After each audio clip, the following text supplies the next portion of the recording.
It was the loss of my mom. It was the abandonment that I felt from her. I was angry. I was actually, all these years later, I'm realizing that I was angry at her for leaving me in that situation. Then I was angry at my dad for stepping away and pouring himself into other people's families and not me. I was angry at my stepmother for coming into the situation and feeling like she made me betray my mom, maybe, or something. Like, there's it's hard to really put words to the emotions, but I just had so much rage and anger toward them, toward God, toward my life, like my existence. I didn't even want to live anymore. So I just threw myself into that. Welcome to the Recovery Vow podcast. I'm your host, Eric Kennedy. Hey, thanks for joining in on today's episode of the Recovery Vow podcast. I've got a brand new friend. People mistake us for twins. This is Mike Cinelli. And why do they mistake us for twins? Because of his hair. I wear glasses sometimes. How old are you, Mike? 43. Okay, so I got you beat by a little bit. Are these readers, or are they just for look? For distance. Distance. I actually can read good with no glasses. It was like when I turned 43, I went to Amazon and bought my first pair. And so I wear them every night. Yeah. I'm glad to have you here. I'm giving you a hard time because most people think that every bald person knows each other. Yeah. And we don't. But they just automatically assume that I don't. Hey, Eric, do you know Mike so-and-so? Yeah, do you know that guy? Why? Because he's bald. Yeah. Hey, man, There's a lot of people in the world. Yeah. Thanks for making the drive from Tennessee to Georgia to be on this podcast. I'm really excited to kind of give you this platform for several reasons. I want to hear your story. I want to hear about the tattoos. I want to hear why you're bald, but also want to hear about your book, Reinvented, and what made you do this. My Journey of Addiction and Redemption. Is this written as a autobiography? Yeah, basically it's a memoir. Yeah. Okay. Yep. It's just my life story from beginning to end and what God did in my life to change awesome. it. Yep. Well, let's dive in. Tell me about Mike. Where did you grow up at, and what was life like? So I grew up in South Florida, and it was actually a small town called Dania Beach, which is really close to Fort Lauderdale. Mm-hmm. It was a really busy town. You know, Fort Lauderdale is a busy area. But grew up my dad was a pastor, good home. My mom, my dad, they took care of me. But when I was 4 years old, my mom got diagnosed with cancer, lung cancer. And so she was gone a lot. They were gone to treatments and different things for months at a time. So I remember, I would be left with my aunt. So I remember that disconnection there where it's like, I was always wondering, I was young, 4 years old, so I couldn't really put it all together, but I just knew that they were absent.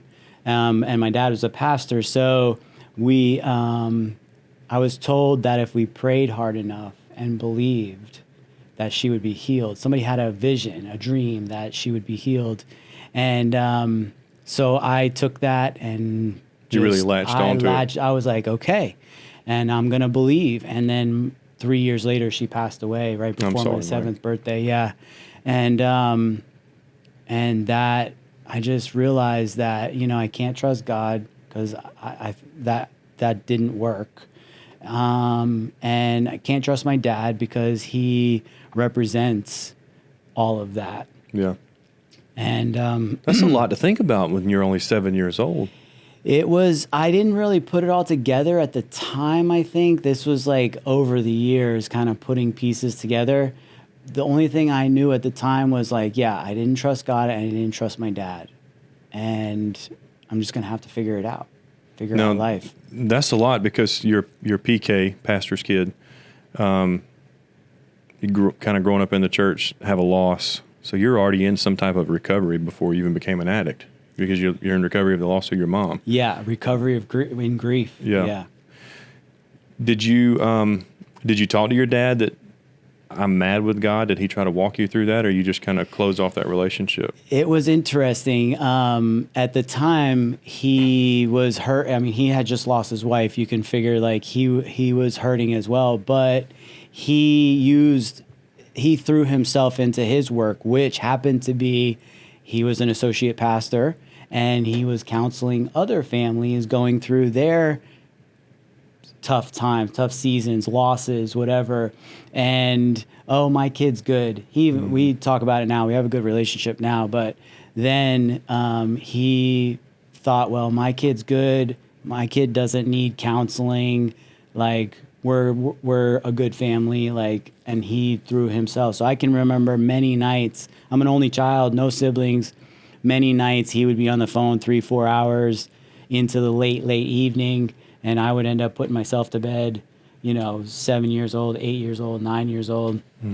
And I just remember feeling like he was absent in my life. But would you consider that, some people are workaholics. I'm guilty of this. Like, I should unplug more when I get home to be more present with my kids. Okay, I'm guilty of it. Even with my wife. So I can see where your dad was doing what he knew how to do best. Maybe I'm not taking sides, just hearing you tell it. Wonder if that was him being a workaholic or just replacing the grief with care. I think it was probably a little bit of both. You know, he was using the work as a distraction from his own pain that he was dealing with. Plus, I mean, he's a man, and his father instilled him. My grandfather is from the old country in Italy, and they work and they, bust their hands and get in there. And so, that's what he was taught. So I'm sure it was a little bit of both. Both your parents Italian? No, my mom's from a small town in Vermont. Okay. Yeah. How did they meet, She was working at a bar in South Florida. Wait a minute. That's the opening to a joke. I know. A pastor walked into a bar? Right, yeah. Actually, but she had made, I don't even know the story, honestly, how she made it to Florida. I know she was like a little bit of a wayward teenager and ended up in South Florida, and somebody witnessed to her at the bar on the beach in Fort Lauderdale. She got saved, started going to this church, and that's where my dad was. And he was up and coming elder, associate pastor, and they got married. That's awesome. Yeah. So, but you lost your mom, so you're going through that recovery as a young person, and then this disconnect with your dad, who's also a pastor, only child. And did you dive into trying things out of rebellion or because you wanted to? I think it was a little bit of both. I mean, I was always like, I would, ride my bike around the neighborhood and find half-smoked cigarettes at, 12 years old. And you didn't pick them up and smoke them, did you? Oh, yeah. Yeah. I mean, I'm 12 years old. I'm like trying to figure out what life is. I was daring my friends to cuss, and we weren't smoking half-smoked cigarettes. Yeah, I'm smoking cigarettes. But, I would do that. And then I was working. I started this little detailing company that, in the neighborhood, and kind of got some clients going. And so I had a little bit of money. So then I started buying my own cigarettes, found gas stations that would sell me alcohol, and sneaking in, had friends that were bar backs at clubs or, bars or whatever. And they would leave the back door open and sneak in and, drink and whatever. And so that's kind of how it started. 14, 15, 16 years old. Once I got my car, I was out there. But I can remember a specific moment that, I was dating was always a part of, like, having to feel something, but it was always very needy. Like, I need this feeling, this love or whatever, this infatuation. So I was dating this girl, and it was a needy, terrible situation. And she left me. She was like, I'm done with you. And she hung up the phone, I remember. And I was just so angry. And I knew that one of my friends smoked weed. And that was the first time, like, I called him up, like, hey, let me try some of that. And you remember what that felt like? That was the first time I was like, this is it. This is what I want. I want to stay high. So I did that. I started doing that every day, morning, all day, every day. But it wears out, you know. Like it's like. And that's a different high than like an alcohol. I mean, because people that's never used, they're like, it's all the same. It's not. I mean, weed makes you sleepy and hungry. Yeah. You know, I was paranoid too. Did it make you paranoid? A little bit, yeah. I didn't want to really go anywhere. It made me feel real like lethargic, so I just didn't want to like do anything, you know. And I had this detailing business, and I let that go to the wayside. But yeah, it does. But the high was like, it was like, I never felt comfortable. I hear a lot of people say this, but it's so true. I never felt comfortable in my own skin. You know, I never felt like I was this outgoing person that could, you know, be relatable and social. I always felt introverted and alone and behind the scenes. Yeah. And that was something that bothered me.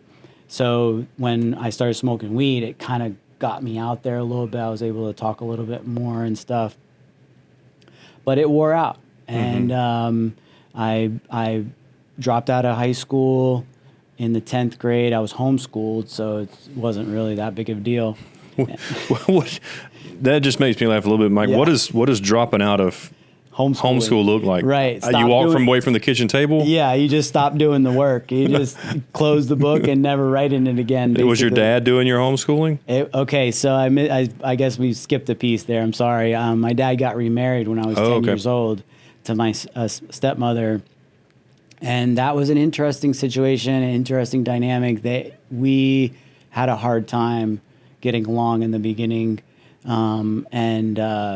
My dad actually became more absent because in his mind, he was like, well, now he's got somebody that can kind of like take care of him, and I want them to grow their relationship. So I'm going to leave them to do that. That's tough. Yeah. Being a step-parent's tough. It was tough. And she was Being also a stepchild's tough too, I guess. Yes, it is. And she was my teacher, my new mother, my new authority figure, she was everything. So I bucked at that pretty bad. Yeah. I can see why I would do that. Yeah. So, because no matter how you want to not do it, you're looking at it as like, oh, you're the replacement. Exactly. In the beginning, I was super excited about it. I was like, this is going to be awesome. When I was 10 years old. But as soon as they got married and the relationship changed because now she's living there and all this, I was like, I am betraying my mom. This is not. Did she go to church with you guys? Yeah. Oh. Same church. Did your mom know her? No. Okay. Yeah, she had. Because this is turning into a soap opera a little bit, but I mean, I got to ask. Yeah. I mean, Go ahead. No, I mean, I just didn't know. Like, did your dad know both of these women, or this woman when he was married to your mom? Thank God, no. Okay. She came after my mom had passed, 3 years after my mom passed. Okay. So yeah, she wasn't. But it could have been, right? Mm-hmm. So no. So when I was homeschooled by my stepmother. My dad's absent. 17 years old. Right before my 17th birthday, I guess it was, I just stopped doing schoolwork. I'm like, I'm done. I'm not going to deal with this anymore. Talked to my dad. My dad had this little apartment building on the beach in Hollywood. And Hollywood, Florida. I talked him into letting me go into this little studio apartment right before my 18th birthday and, have my own place. And so I got that place and all hell broke loose. I was out there. I worked at this mall, and I was just... What does hell breaking loose look like? So girls, drugs, all of girls. I was just smoking weed, doing a little bit of ecstasy at the time, but girls, and then finally I met this girl. We moved in together. And then we moved in with another roommate, and that never ends well. No, and they sold drugs. The roommate sold cocaine, and so right away I started doing cocaine, And I had this rage inside of me. Like, I'm just going to use as much as I possibly can, as often as I can. What do you think that was? What was the rage from? I think it was Because, I'm trying to get into the meat of what this podcast is going to be about today. Yeah. Do you feel like it was the loss of your mom? It was the loss of my mom. It was the abandonment that I felt from her. I was angry. I was actually, all these years later, I'm realizing I was angry at her for leaving me in that situation. Then I was angry at my dad for stepping away and pouring himself into other people's families and not me. I was angry at my stepmother for coming into the situation and feeling like feeling like she made me betray my mom, maybe, or something. Like, there's it's hard to really put words to the emotions, but I just had so much rage and anger toward them, toward God, toward my life, like my existence. I didn't even want to live anymore. So I just threw myself into that. I describe it in the book pretty detailed, but I was doing so much cocaine, my teeth were loose and my gums were bleeding. My nose was bleeding. You did it like that? That and snorting it. Mm-hmm. So then I did a lot of cocaine. I would spell out my name, Eric, E-R-I-C, and dot the I, and I would snort my name. Nice, yeah. Then I would play PlayStation or rock out and like music or just, I don't know, and then come back later. But the dot for the I was about that tall. It was like the biggest pick-me-up later. Come back later for that, the dot, the I? Mm-hmm. Yeah. The little... Yeah, let's go. Yeah, it's terrible. And I'm only saying that because I want to be able to relate to you. And people that are listening, I want you guys to relate. Like, just two bald dudes, one from Florida, one from Georgia, that are talking about cocaine and how we did it. But, I mean, enough of it at 17, 18, 19 years old, man, you're out there. Yeah, I was out there. So lost my apartment. My roommate moved out. My girlfriend left me. I was in the apartment by myself. Electricity got shut off, water got shut off. It was a really disgusting situation for a little while, just in there. And because the cocaine is a little bit more expensive, and it was really affecting me, I couldn't continue doing it. I started smoking crack. I found out that was the next thing. So I started. And it looks like it would be cheaper. Yeah, but it's not. No. I remember going to the dope man's house, and he had a plate, and he had like baggies of cocaine, but then he had these rocks, and they were a little bit cheaper, but they were supposed to get you higher, and they did, but you needed a plate full of them. You needed a whole cookie. Time. Yeah. They do get you higher, but for less time. So the cocaine might last you 3 or 4 minutes, 5 minutes. Crack is going to last you like 10 seconds, for 30 seconds. But yeah, it's terrible. And being in Florida, you probably had some really good cocaine, or really, I say good, I meant strong. You had some really strong cocaine. Very strong cocaine, very strong crack. Because by the time it gets up the river here, it's cut with baby laxative and everything else. So it was like nothing like you're probably doing down there. Yeah, it was pretty strong. They call it one drop because there's only one drop of baking soda or baking powder. I don't even remember anymore. But yeah, baking soda, I think for making the cocaine. Yeah, the crack. The crack, yeah. So it was really strong, and I got addicted to that quick. And then I was doing it every day. I mean, I lost my job. I was living in my apartment with no utilities. Same. Finally, I called my dad and was like, I need to come back and live with him, and ended up stealing from him and going to Vermont. Was he like the Bible story where he opens to the Protestant son and just kind of just ran back to his arms? Was he like that, or did he know that you were that deep into your addiction by then? At that time, he did kind of do that. He was, come. He came and moved all my furniture with me and helped me get into but very quickly he realized, because then I was already on it really bad at that point.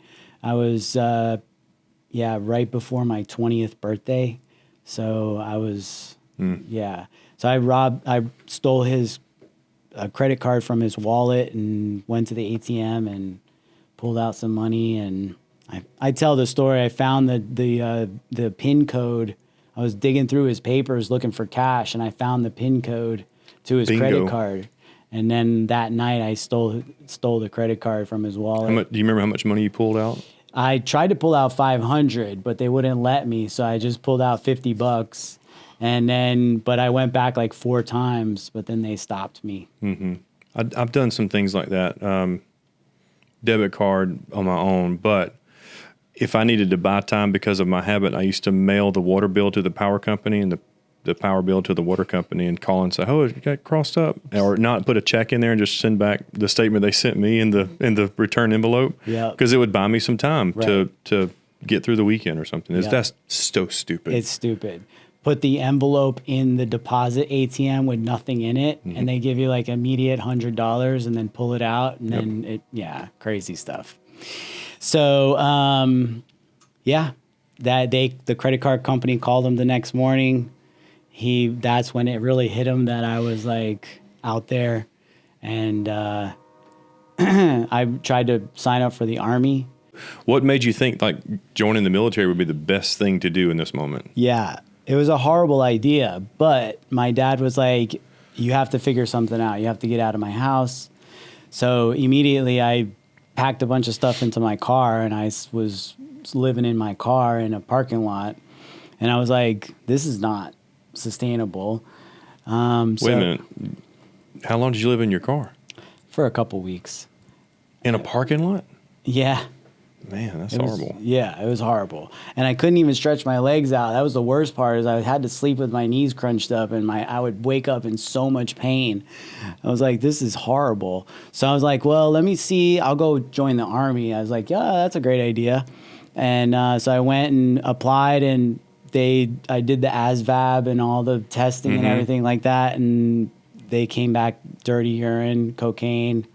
You tried joining the military while you were high? I mean, like where you still had drugs in you? Yeah, I was like, I tried to give it a day, but yeah, I was out there.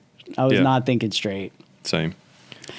Yeah, so that didn't work, and my dad was like, well, you can't live here, and I'm like, well, so my aunt was actually going to Vermont on a vacation, and she asked me if I wanted to come with her, just to give me a new, fresh place to go. So it would have been your mom's sister. Yes. And I went. And while we were there, my grandparents lived there, and my cousin was there. Because Vermont's not a state you hear a lot.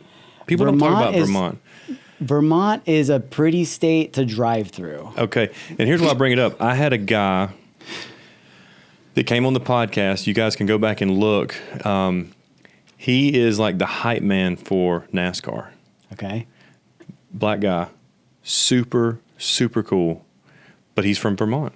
And I'm like, man, I don't hear that a lot. Very interesting. Especially a NASCAR driver from Vermont. Especially a black NASCAR driver from Vermont. But he is. And let me tell you something. Dude came on the podcast, and we had the best time. That's cool. You can go watch his episode soon. Okay. But tell me, went back to your aunt's house in Vermont. So we're at What was your hope there? Just to get out of the away car? for a couple of weeks. Yeah. Stretch your legs. Yeah, for real. Just to walk a little bit. So we were at the dinner table. My grandparents lived there. They've passed away now, unfortunately. But yeah, they lived there. My cousin lived there. We were all there at the kitchen table, and I just had the bright idea. I'm like, you know what? I'm moving here. And so I went back home and packed my bags and packed my car up and drove to Vermont and stayed with my cousin in her little apartment for a while. Back to Florida. In Vermont. I mean, but packed your car. Yeah. This was in Florida. Right. I flew back with my aunt back to Florida after her vacation for 2 weeks, packed my car up in Florida, and drove to Vermont and went and lived with my cousin in her little apartment. And is there drugs in Vermont? There are drugs in Vermont. Did you find them? They don't have cocaine in Vermont though. So that was that's when I got introduced to OxyContin at the time. Okay. And so I started doing OxyContin and heroin, and I actually liked that a lot better because crack made me really paranoid. So I'd be locked away in my room or wherever I was. But looking out of a window. Peeping out the window, and terrible situations. So I never did the heroin. Did you smoke it or did you shoot it? Shoot it. Well, at first I started snorting it, but very quickly I started shooting it. Yeah. Yeah. And then I started shooting that and cocaine, crack together, and yeah. That's a lot, man. Mike, so you kind of progress. People think that marijuana is the great gateway drug. I don't think so. I think alcohol is the gateway drug. Once I get enough of the liquid courage, my thinking goes, I can do whatever I want to do. But so when you got to Vermont and you shifted gears from cocaine to heroin, I mean, that was already expensive. Does this get more expensive? And then what was the bottom? I mean, well, I've had lots of bottoms over the years. I mean, I've been through many rehabs, detoxes, institutions, jail, grand theft, and possession of cocaine, possession charges. All this in your 20s? 20s and, yeah. And 30s? Early 30s. So I've had lots of bottoms. Lived homeless for a couple months at a time here and there when my dad would not let me stay with him anymore and would still not be ready to give it up. So, you know, I lived by a dumpster for a little while, found a little twin bed mattress, but all the fabric had disintegrated off it. So it was just rusted springs, and put a piece of cardboard on top of it and covered myself with a piece of styrofoam for the rain, and lived there for 2.5 months. And yeah. Just because you wanted to? I wanted to stay getting high. Yeah. I couldn't stop. I didn't want to stop. This was heroin. That was after. So I got back from Vermont. I stayed there a year. They had the worst winter in 20 years or whatever that year. They had 20 feet of snow. Feet throughout the whole winter. Their winter is from October. You can't even drive through Vermont if you got that much snow. Well, they plow it, but it's stacked up on the side of the road really high. Yeah, crazy. And it's negative 10 degrees, 15 degrees every day. I mean, it's miserable there. For me, it was miserable. Florida boy, never experienced cold weather. Yeah. Going to that extreme. How many times did you try treatment? You said I heard you say it like several or many attempts. 17 different rehabs. That's not including detoxes and jail and. How many times did you go to jail? Mental institution. I've been to jail 3 times. I mean, I spent a couple nights there, total of like 4 or 5 times, but 3 times like for stints. Yeah.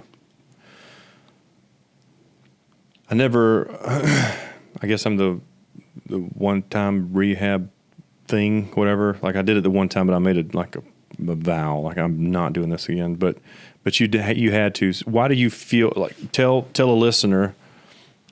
Why do you feel like it didn't stick when you tried those different rehabs? I wasn't ready.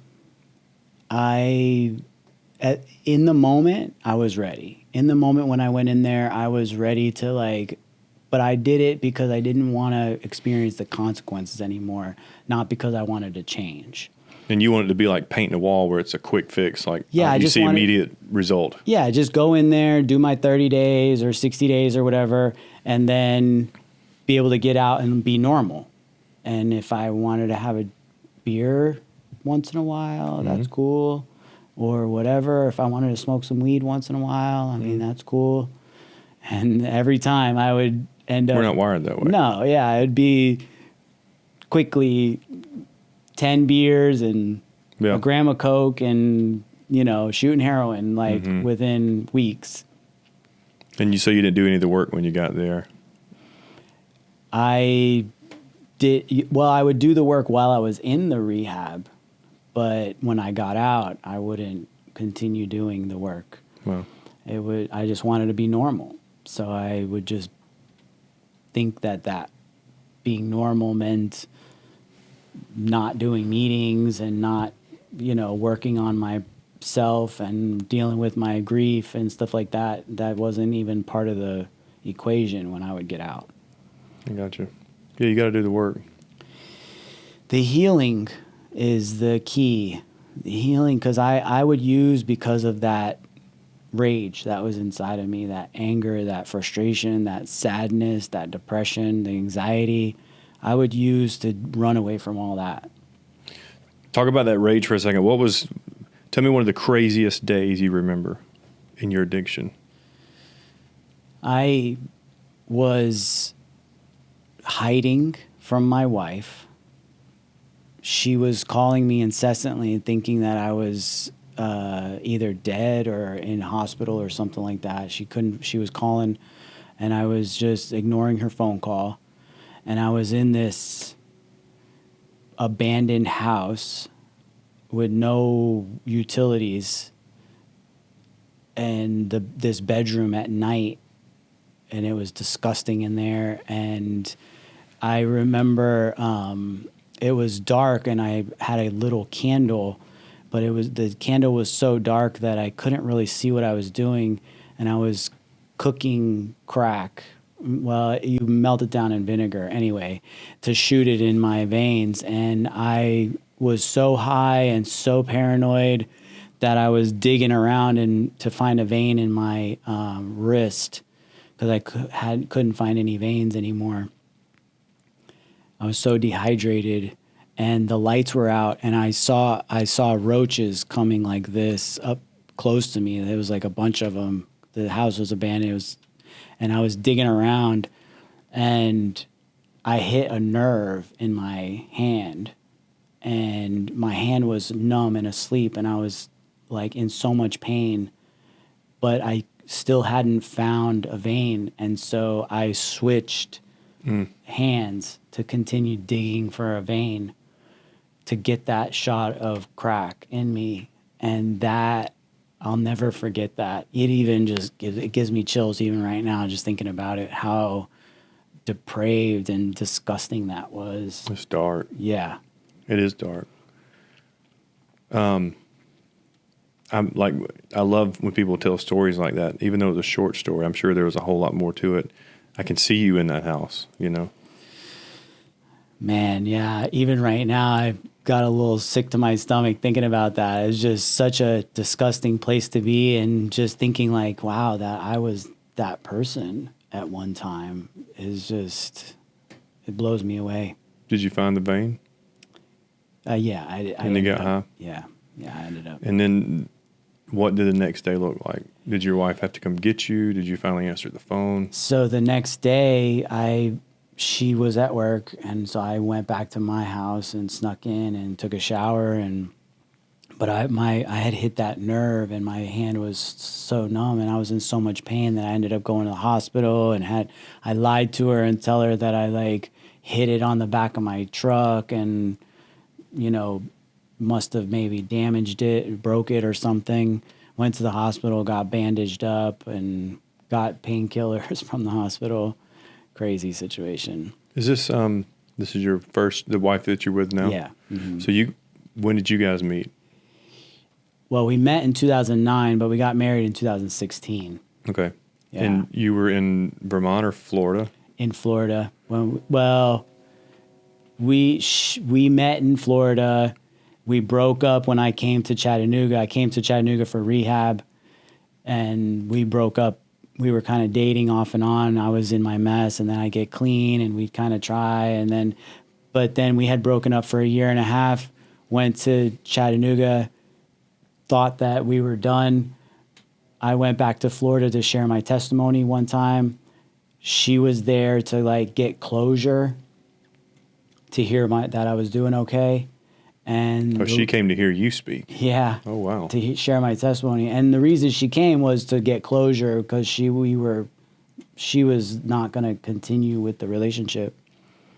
And the Lord really put something in her heart for me, and she was willing to give it another try, and we started talking, and I was, committed and clean at the time, and she quit her job and moved up to Chattanooga, and we got married. Italian stallion. I guess so. We got married, and we were happy for a couple of years. Mike, that's awesome. So how long did you guys date while you were in your addiction? We met in 2009, So, and I came to Chattanooga in 2013. So we were like 4 years or so off and And on. she stuck it out with you during some of your heaviest addiction? Yeah. Yeah. Yeah. Well, so I actually protected her a lot from it back then. I would just the way she tells it is I would just show up in her life and we would be talking and then I would disappear for 6 months. And we never really got close enough. But that was, if somebody were to say that there's a woman out there or a spouse out there for them, I would say that my wife, God created her to be my wife. Like, we were meant to be together. Because from the day we met, like, that I didn't date anybody else since 2009 when I met her, even in my addiction. Like, the Lord really did something with her and me, even though it didn't work for all those years. All right, so Mike, do you remember what it looked like the day that you knew you needed recovery or some kind of a treatment that would outlast the 17 times that you tried it before? Do you remember what that looked like and who played a part in that day? Yeah. I always knew that I needed recovery, but I just never knew what that looked like for me and how I could accomplish it or what that would take. So I think that each time I went through the rehabs, because like I said, I was committed while I was there to doing work while I was there. But as soon as I would leave, I would want to be normal and I wouldn't want to commit to continue doing the work. So while I was there, each of those times I think was a stepping stone for me because I would do a little bit of work while I was there, but they were all very short, 30, 60 days or whatever. When I came to Chattanooga, I did do a year. It was a year long.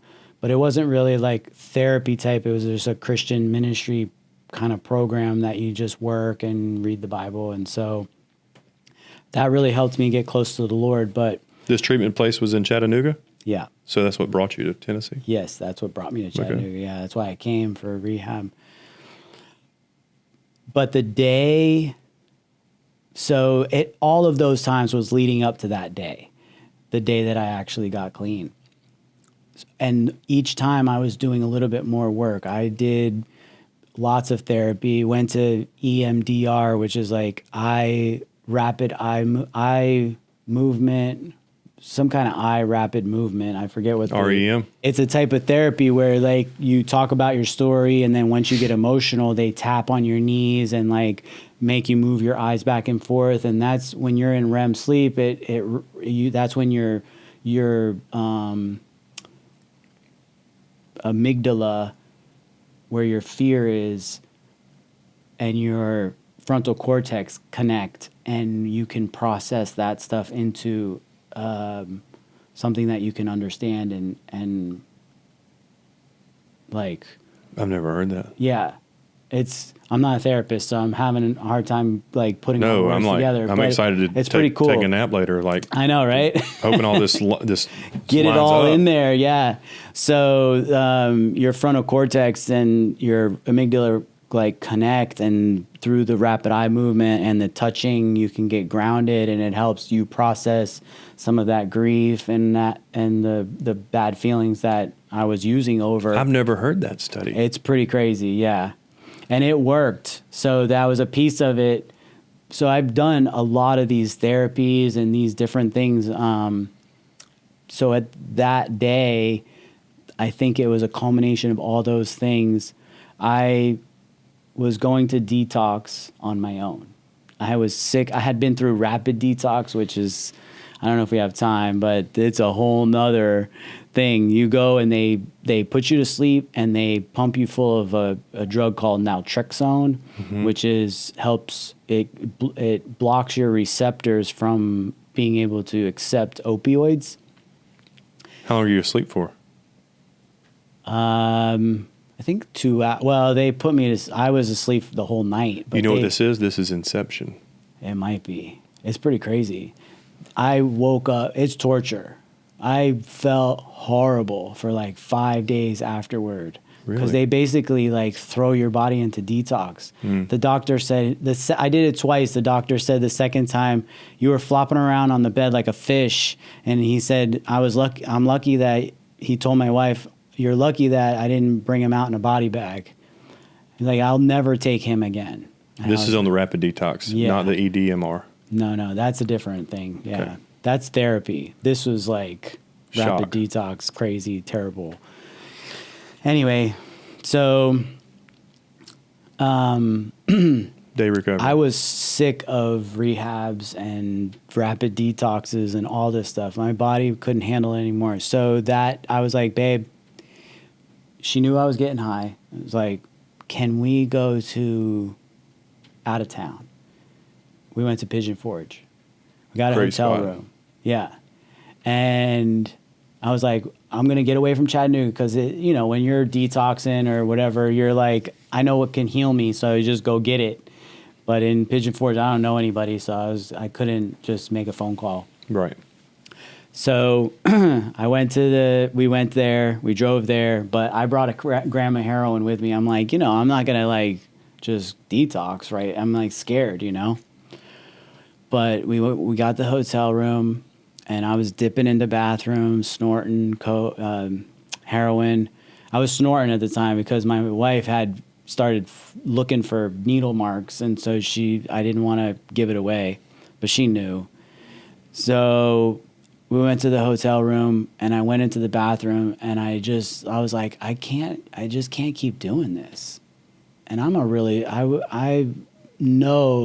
really believe in God. I mean, I know that he's there. Mm-hmm. I just had a lot of animosity and unforgiveness toward the whole situation from all the years. And I just cried out to God, and I. Is this your first time you ever did that? Yes, like that. I mean, I had always been like, God, get me out of this situation. I don't want to go to jail. I don't want to, don't help me not have charges and all this type of stuff. But this time I was like, I'll do whatever. So that's the difference between like a need or like I want this versus like a moment of clarity. Yeah, this was surrender. I'm like, I cannot continue, and I am willing to do this detox by myself, and I cannot continue like this. And I had never thrown out drugs before. No way. You flushed it. I did. I would use until I was in handcuffs or in a hospital or in a detox or something like that. Every time. I would never stop using until I was done, gone. It was all gone. And I never flushed or did anything like that, but I would throw away my pipes, like thinking, if I don't have that, there's no sense I want to buy it. I've done that before too, but you just go buy another one. Or make another one. Yeah. But the drugs, I would never get rid of those. That's a big deal. Because those are precious. Like you got to, when you're using, like you have to keep those. So I did. My wife had taken my dog for a walk. I was in the hotel bathroom by myself.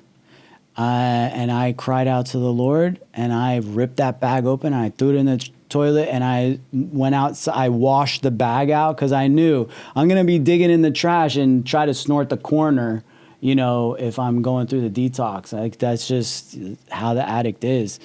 And so I washed out the bag, got all the residue out of there, threw it in a trash can outside of my house so it wasn't like obsessing my brain. And I went outside and went for a walk with my wife. We went to dinner that night. And usually about 4 or 5 hours, you're detoxing after, like you need more. Got through that night, no problem. Went back to the hotel, watched a movie, still nothing. And I'm like, man, okay, well, mornings are usually really bad when on heroin. You need that morning shot or else you're in trouble. Woke up that morning, felt good, went to breakfast, did not detox that time. I don't know what happened.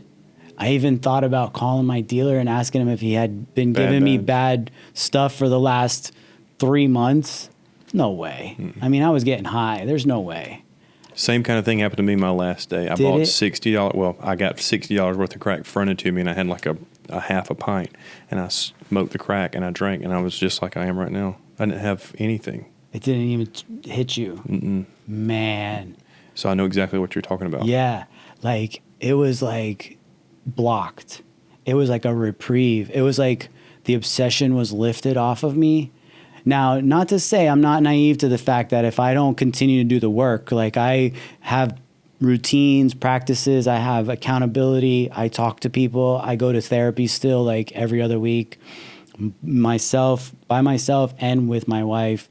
I mean, we do work. So it's not like, oh, obsession, great, I'm back to normal. No, the obsession lifted, and me being given a reprieve of that detox that time was an eye-opening experience that motivates me to continue doing the work. Did you tell your wife that you'd flushed it? Not that she didn't even know I had brought it that day and that time. But after that experience and we started driving back from Pigeon Forge, and she knew that I hadn't, because I told her I was going to detox.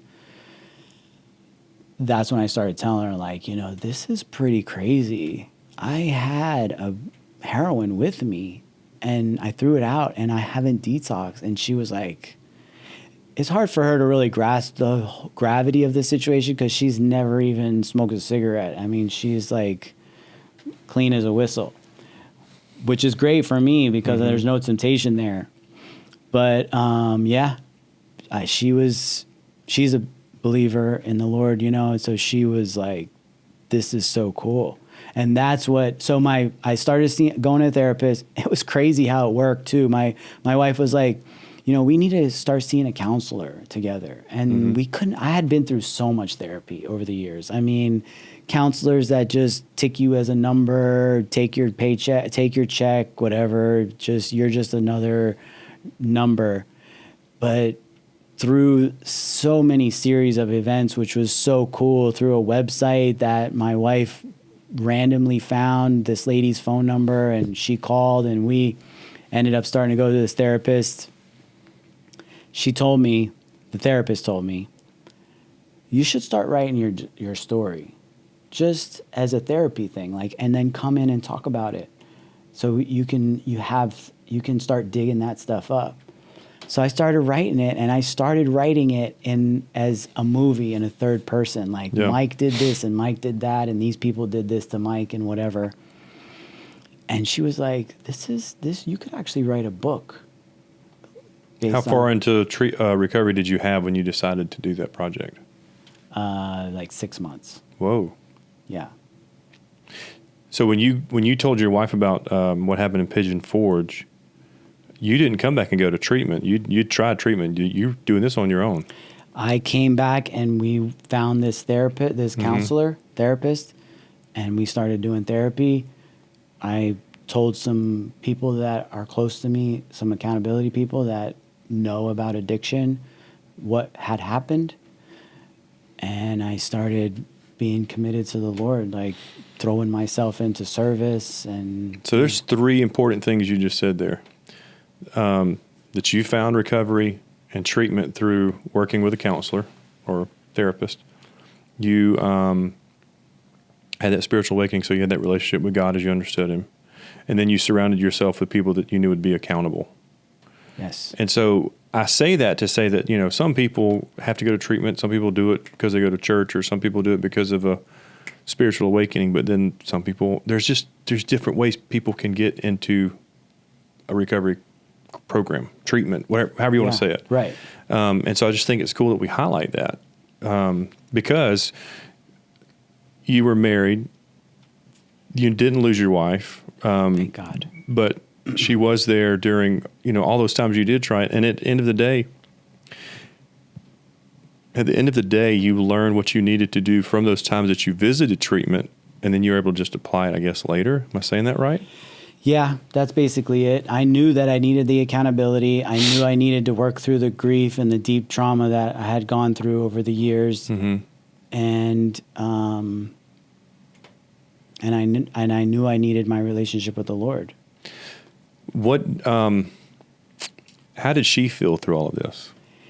It's a process. That was part of the reason we started going to therapy together, because she needed to understand a lot of the places that I was coming from. And it's hard. It's hard, yeah. She hadn't gone through any of what I did in my addiction. She's gone through stuff that she can kind of relate through her childhood of feeling abandoned and from her dad and different things. So we can kind of relate on those terms. But when it comes to the addiction and all the trauma that happens while in addiction, she had no idea. So she needed to hear that, and we needed that third party, because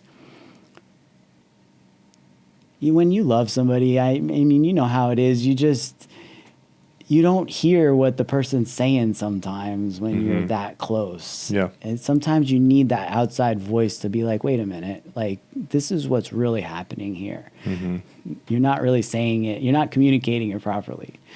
I can't remember if I sent you, but we'll talk about. I want to talk about your book, but just a selfless plug, because it kind of pivoted that way. Is I wrote this book, Marriage After Addiction. I wrote it to your wife, because the spouse is a lot of times they're just along for the ride. They need to, they don't understand that they're in recovery with their spouse. I mean, I wrote this to your wife, and so it's a resource for the supporting spouse. It's written as a workbook for you guys to kind of go through each chapter and then answer questions together from a point of view of the person in recovery, and then the point of view from the person that's the supportive spouse. But if I didn't give you a copy, I want to make sure that I give both of you a copy so that you both have this, and I'd love for you to go through it and then give me some feedback. Yeah, but you started telling the story of Reinvented. So this is your journey of addiction and redemption. And so this is kind of this story, but more in detail. Yeah, I go through some of the real detailed moments of like what was going on in my life and what I thought was happening to me. I got my arrest report in there. That's what page I just flipped to. Is that what it is? That's it. Yep. Page 71. Yeah. I don't have my reader, so I can't read it, but it's in there. I can tell it's an arrest report. Yep. It was a crazy, crazy time, but I go into detail on a lot of the different stories that I went through, but I also explain why I was pushing myself to go down some of those dark roads and the pain that was there that I was trying to run from. What do you hope a reader gets from this when they go through it? Hope. Like I said, I've been through 17 rehabs, multiple detoxes and rapid detox and all that stuff. And so no matter how far down you think you've gone, there's still hope. As long as you still have a breath in your lungs, there is hope. I've gone through a lot to get to the place that I'm at today. Yeah. And I just want people to know that they can to try one more time. And I can tell by the cover, like you kind of lean back into what your dad does here. Is this a faith-based book? It is. Yeah. I talk about the Lord and my being saved and. Yeah, I'm not saying that I don't have to know that, like to promote it or whatever. I'm just saying for the Christian, listeners out there that have recovery. I believe that Jesus met me that day in that bathroom when I threw out the heroin, and he relieved me. He gave me a reprieve from my addiction and my obsession to continue to use, and started me on a path of healing that I will never forget. And I want people to experience the same thing, no matter how far they think they've gone down. So, Mike, you've got, that's really good. I appreciate you saying that. You've got 4 years in recovery now. What are you doing outside of this book to stay sober and to help another person? Well, staying sober is the same thing that I started doing when I got back from that trip. I have accountability. I talk to weekly. I go to therapy still every other week, sometimes once a month, but we go regularly still. I have daily practices that I do. I read my Bible. I pray. I go to church. I serve. I give back. But with the book and being able to, it's opened doors for me to get in front of more people, share my story in front of on stage in a few areas, being on podcasts like this, which is amazing. And I'm just, thank you. I didn't get to say it in the beginning. Thank you for inviting me here. I really appreciate it. How did you find Recovery Vow? I don't know whoever. My team with the publisher was just sending out emails to different people that are, in the recovery realm. I remember the email now. I can't remember the person's name, but yeah, somebody did reach out and said, "Hey, you need to meet Mike." Yeah. I remember that. And yeah, I work with the state of Tennessee has a substance abuse coalition. So they are big in the state. Tennessee is the second largest state for overdoses in the country, which is pretty crazy. I would not have picked Tennessee to be the state. Virginia, I think, or West Virginia is the first. And I think the more rural, the higher the rate of overdose, and terrible drugs like fentanyl and even carfentanil and other new things that I haven't even heard of before. I feel like we're lucky. I say I'm lucky I didn't get a taste of the fentanyl. Yeah. Well, that bag that I had that I threw out was mixed for sure. And those last few months were definitely fentanyl for sure. Wow. Mixed. So I'm very thankful that I got out when I did, because it's even getting stronger and worse. I was trying to think of the name of this other drug. It's like niacin or something like that. It's just all of these synthetic things now that they're coming out with that are just causing people to drop dead so fast. And it's just terrible. Scary. Families are suffering, losing their loved ones. And I just feel like it all stems from a root of resentment and unforgiveness and some type of trauma, some type of abandonment, rejection that we've dealt with, that we haven't dealt with, that's sitting in our heart that we're running from. And people don't get the opportunity to learn how to live free, because they just end up leaving this earth. How's your relationship with your wife now? So she actually came. Because I tried to get her to come on. Oh my gosh, she came with me. She's out right now. She went to the little park over there across the street. But she wanted to be with me on the drive and stuff. She's a little shy, so she didn't want to be on the show, but she wanted to be here. We have an amazing relationship. I mean, she is my soulmate. If I ever had to guess, who it would be, it's her. I just love her so much, and she's so motivated to watch me heal, which is like amazing. I mean, she loves to see me do the work, and I love to have that encouragement that wants to pull it out of me.